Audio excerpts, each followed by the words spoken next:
Welcome into the Armchair Illini podcast, and we are in Western Michigan week, and I have a special guest of Mike Carpenter coming on. But first, Illini fans, the Armchair Illini podcast is fired up to team with Hamilton Walker's Seafood and Spirits, hands down the best dining experience in Champaign-Urbana. We're talking prime steaks, fresh seafood, and a vibe that's perfect after a big Illini win. And here's the game changer. Every single home game, we're giving away a $100 Hamilton Walker's gift card on our social media. That's right, Dinner on Armchair Illini. Follow Armchair Illini and Hamilton Walkers on Facebook, Instagram, and Twitter to get in on the action and experience Hamilton Walkers, where Champaign-Urbana comes to celebrate.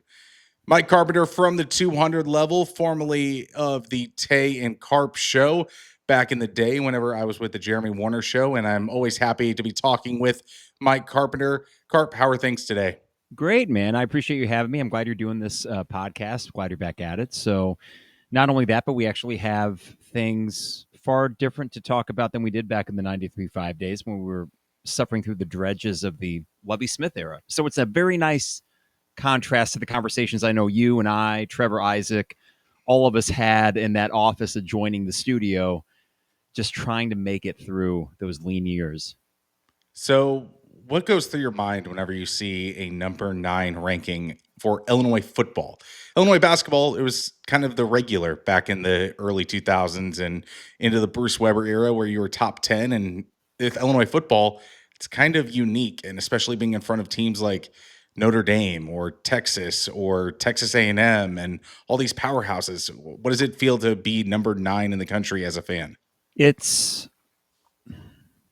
It's on one hand surreal, and on the other not surreal historically, not surreal given the leadership of both the athletic department and the football program itself. So, I did a podcast this afternoon, and I kind of started based on the Geese donation of $100 million and thinking, well, what spurred this on? And it's a variety of factors, but it all starts at the top and having someone that you can actually believe in. So Josh Whitman is that.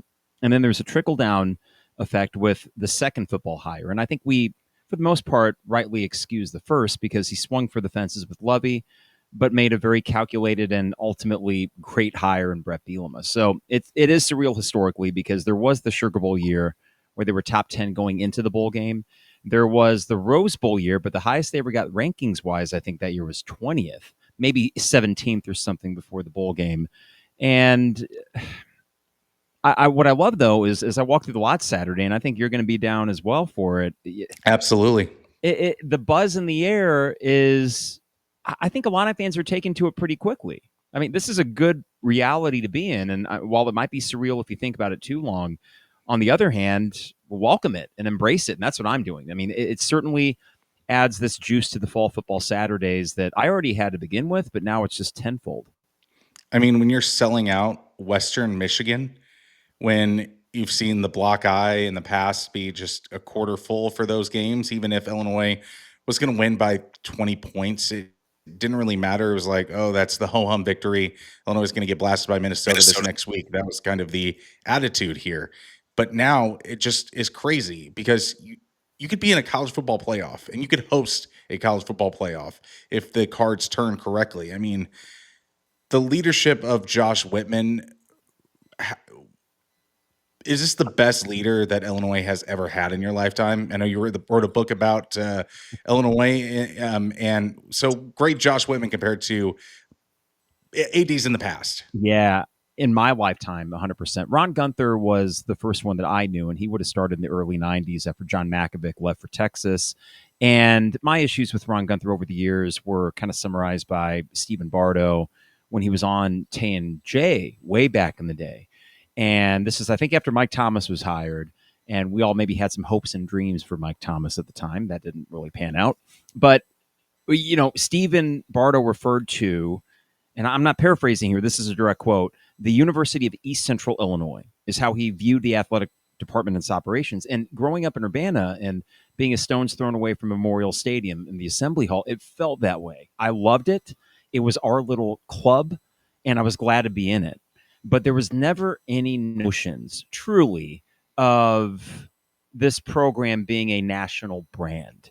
And with the donation yesterday and with a top 10 football team, and I'm presuming a top 15 preseason rankings basketball team, and a women's team that was in the pits and now is just kicking ass, it's, to me, it is no brainer that Josh Whitman is the best. And it goes beyond just the sports successes. He's a great face. He's a tremendous speaker. I think he's grown in the role too, Austin, because if you remember after the 6-6 Lovie season, there was a fan letter that he sent out saying this was a special season. And we're looking at each other like, well, I mean, it was kind of fun. Yeah, we're in a bowl game, but this is special. Man, I think he's grown. And probably you're looking at the future, I don't know, head of the NCAA or something. He's got that kind of moxie where he'll be here for a while, I presume, but would only make a stepping stone for something truly major. Looking at this Illini football team, Luke Altmyer, I mean, where does he rank in terms of Illinois quarterbacks of the past? I mean, that's kind of the conversation you got to lean towards now with how long he's been at the University of Illinois and what he's produced at the University of Illinois and what he could do this upcoming season after once we get into Big Ten play. How do you grade what he's done and the ranking of him in previous quarterbacks of Illini greatness? I know Juice is a name that gets thrown out, but Juice was a personality with a big arm, but he was sort of the victim of inconsistent coaching. And in that regard, I feel bad for Juice because 07, he was really good. His passing numbers were a lot better in 08, yet they went 5-7. And then, I don't know, he'd periodically get benched for Eddie McGee.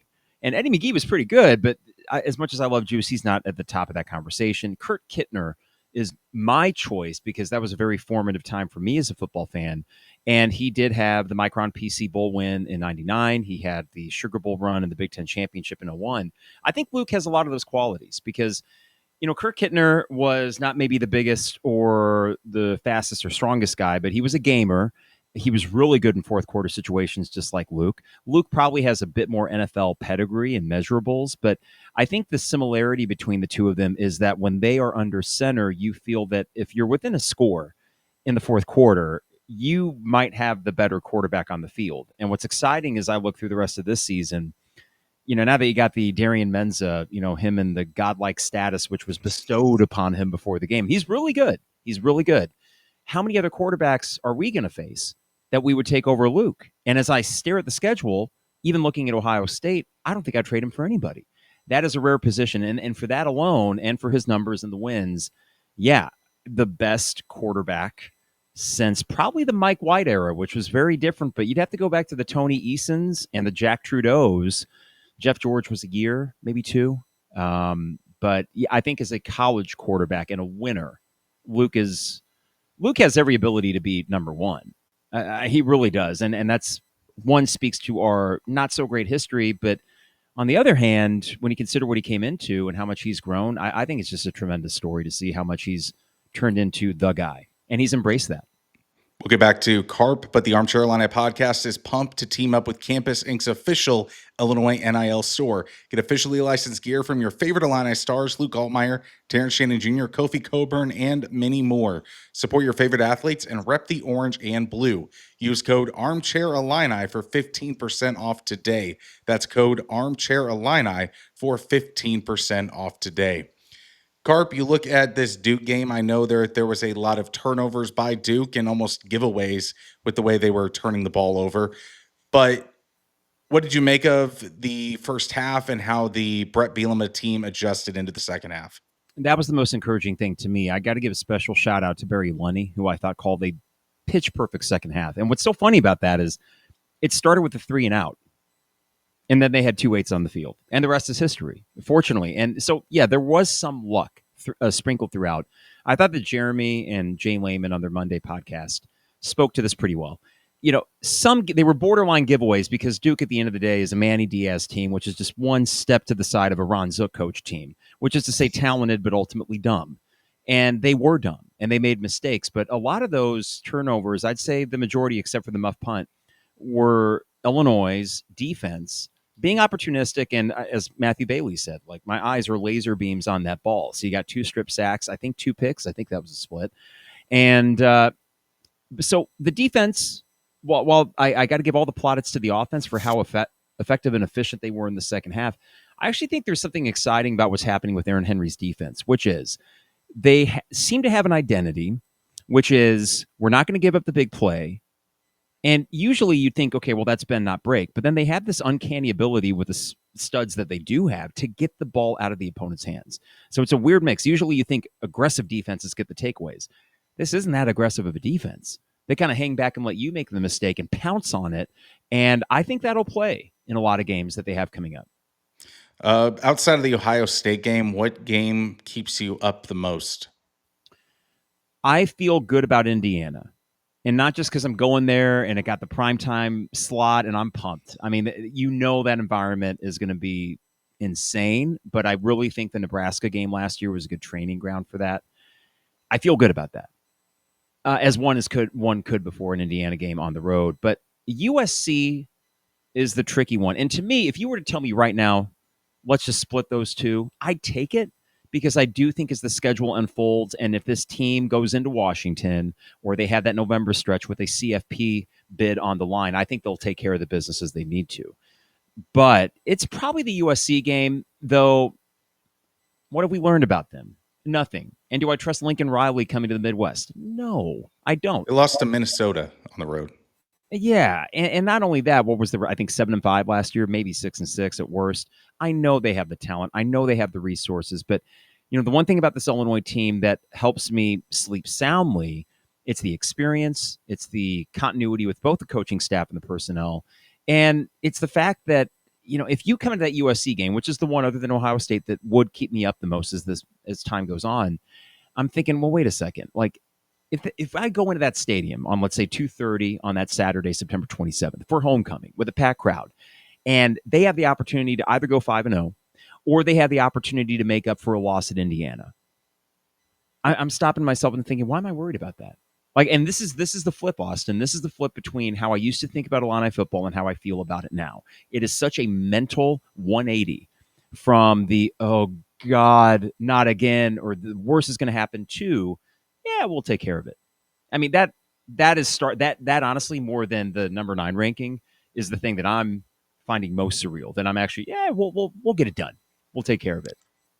So, looking at the expectations that you have, Carp, for this football team, what would be the ultimate disappointment record now with expectations being higher? 7-5. I don't want to say 8-4 because I remember looking through media guides and pointing to the John Malkovich era and saying, I want that. I want that, and it would be foolish with Illinois' history to say 8-4 is a so-called disappointment.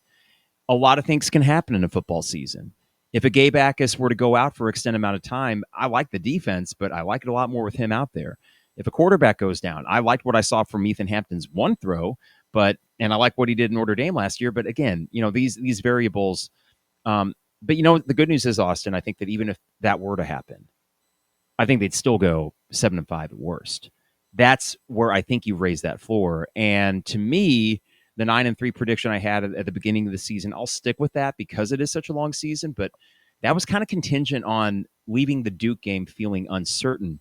And after that second half, I don't feel so uncertain anymore, which is maybe a dangerous thought, but I'll roll with it. I like it. Yeah, I mean, my dangerous thought, I have Illinois going 10-2 and losing in the first round of the college football playoff. Mm-hmm. My 2 losses are Ohio State and Washington. Those 2 games being back-to-back, I feel like Ohio State is just a far dominant team. That athleticism is tough to compete with unless you're Georgia, unless you're Clemson. But then Washington, I feel like Ohio State's going to beat you twice. And going on the road to Seattle has never been a Illini's best friend, even though it's a new generation of Illini, of course. But I mean, it just feels like this team is just built on some magic and some consistency. And I never imagined seeing Illinois be a consistent football program. It has very much been a topsy-turvy year to year and even game to game. You look at the Rose Bowl year and Ron Zook, like there was that loss to Iowa that was just awful. There's been 2011 that was awful. 6-6, 2012. You go to the Kraft Fight Hunger Bowl, win 6 in a row, lose 6 in a row. I've never seen this level of consistency in Illini football's history at all. There's something, your prediction of 10-2 with the losses in the middle. Remember last year it was the loss at Oregon, and then you turn around, come home and lose to Minnesota. which made that Michigan State game so, exhale. We weren't going to have that complete fall like they did back in 2022, where they lost 3 of the last 4, and really 4 of the last 5 if you include the bowl game. But I think that I'll give you one thing that makes me feel good about the Washington game.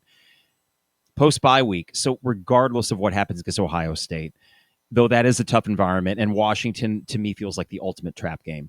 But if you were to say, if I stick with my prediction of 9-3, maybe because I'm just trying to temper my otherworldly enthusiasm, I certainly feel this team right now is closer to 10 than 8 wins.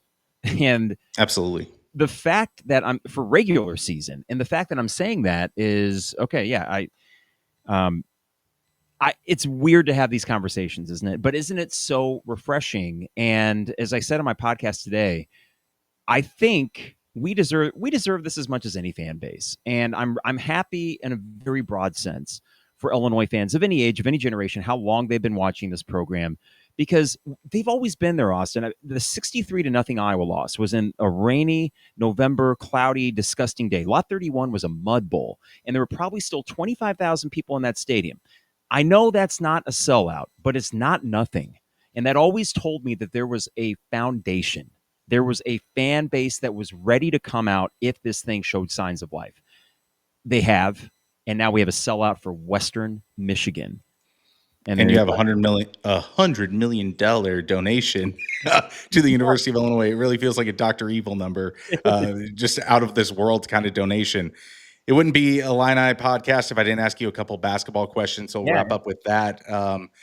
This basketball season, you got the full roster. Ty Rodgers probably injured for the full season. Not for certain on that, but that seems to be what the temperature is looking like for the Illini. What do you make of this team with all the Europeans, the way that Brad Underwood has built this roster? Do you give Brad Underwood like the benefit of the doubt because he's done it so many times in so many different ways? What is your insights on this Illini basketball team moving forward? I think sometimes I'll get characterized as being a Brad Underwood hater, and I'm not that. There are very few guys I'd trade Brad Underwood for, but since we have our wagon hitched to his, there's certain things that have concerned me specifically with game planning and adjustments. So, Barry Lunny's second half at Duke, Brad Underwood ain't. But that's okay if you've got studs. But what we saw last year is that only goes so far if they lack experience or age. And I know there were extenuating circumstances, but last year, its lows were lower than it probably needed to be. What encourages me about the way he constructed this roster is the age. And it does seem to be that blend of, okay, I want scores at all 5 positions. I want length. Okay, he had that last year. But what he didn't have was a 23-year-old point guard from Europe that might be the backup, though I would imagine I probably see him, Kylan, Stojakovic, I'd say Merkovich at the 4. So Big Z comes off the bench, and then Tommy at the starting 5. If you tell me right now that's the starting 5, yeah, I like that. I like it a lot. And I wish that Ty had a role in this team, because I do think there would be a place for him with the way the Big Z and Tommy can both pass it. And I just feel like he'd be a layup machine in some games. But even if he doesn't come back, I do think that Brad Underwood has shown a really good ability, and this is my favorite part of him, really, of learning from the previous season, adjusting on the fly in the off season. So he's great at macro adjustments, I feel like. And the micro is where hopefully the newly shuffled coaching staff can kind of, fill in a little bit of maybe his blind spots for that. What do you think is the biggest weakness on this roster? I mean, it's funny to say guard play, because the guards you have are really good. And Stojakovic, I kind of lump in guard, wing. I mean, he's going to play some 2. He's going to play some 3. He's going to be a scorer that can handle the ball. So I kind of throw him in that. Let's say backcourt in general.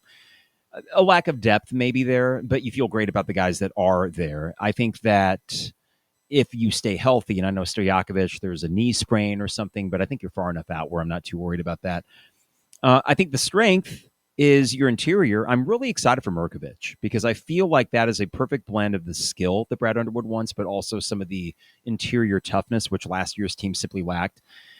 I was about to say 3-point shooting, but we don't talk about Benham Rickhouse. And yes, he drove me as batty as probably any Illini fan. But I'll give him this. I thought defensively he really shored things up late in the year. And I think in a reduced role, and the fact he's willing to come back in that reduced role, a lot of guys take a second-year leap. His doesn't have to be exponential. His just has to be hit a few more threes. That's a weapon off the bench for 12, 15 minutes a game that I'll be happy to have. So I think there's good balance. I think that this team could compete for a Big Ten title. I like that its floor is probably pretty high. And then it just really comes down to what's the ceiling. And that's where all these new pieces, there's too many variables to know until, I don't know, mid-January maybe, if they would in fact be a team that could threaten a deep tournament run. I am looking forward to Mihailo Petrovic. I feel like he's going to be the guy that's going to make every other fan base tweet out nonsense of being like, who's this Petrovic guy? What is he doing? Why is he here? He's 24 years old. He's playing college basketball. Go to the NBA, leave, do something. He's going to be the thorn in the side of Big Ten teams. I'm excited for that. We had to deal with Aaron Kraft for 7 seasons, it felt like. So I'm okay with Petrovic and his 23-year-olds. Or is he 24, you said? 23, 24? Yeah, something like that. But regardless, I do think, Austin, to that point, he is getting him on campus. Okay, great. We got the whole team here. We don't need to wait for any more visas or anything like that. And that's a relief. And I do think that could be the really story of the season. If he allows a Kylan to play off the ball more often than not, I think that starting five is really good. And it excites me because I think that last year you sort of score a peg, round hold it with Rickhouse at the 4. Maybe it was the money you gave to him that slowed you as far as making a change there. But no, I think that 1 through 8, you feel really good. And, we could talk about 9, 10-man rotations, but at the end of the day, how many teams at the end of March are playing 9, 10 guys? You go with your studs. And if 1 through 8 is what Illinois has right now, I like their chances. Carp, I want to thank you for joining the Armchair Illini podcast. Where can people find you on social media? Okay, so I'm on Twitter at FanboyCarp, and at the 200 level, I'm getting old, Austin. I don't do a whole lot of tweeting anymore. Just this heart can't take it. I'm such a moron on there sometimes. It's probably for everybody's benefit, but nonetheless, the 200 level is live streaming on usually Wednesday afternoons, and then Sundays during football season in the morning before NFL starts at on X, on YouTube, on Facebook, and of course, any place that people find podcasts. Does your band have any performances coming soon? We have a great cover-up performance, and we're pulling out all the stops. It's our 10th time that we're covering a band, and let's just say there will be a saxophone player and a violin player. Oh, that's intriguing. Yeah, so I mean, for people to listen back in 93.5, I remember James from Danville. He always gave me crap for a band that I saw many, many a time each summer. So that we're going for it. We're doing it. I can almost imagine that band right now. Yeah, I think you have a pretty good idea. But hey, do me a favor. If you're around Lot 31 on Saturday, find the flag, 50-yard line, back by Oak Street. Come say hi. And good to join you. And anytime you want me to hop on, I'd be happy to. Absolutely. Thank you, Carp. This was the Armchair Illini podcast. Thank you for joining me. Follow us at Armchair Illini. Go to armchairillini.com for Kirkland and Alex stuff, and then subscribe on YouTube. Thank you so much. ILL.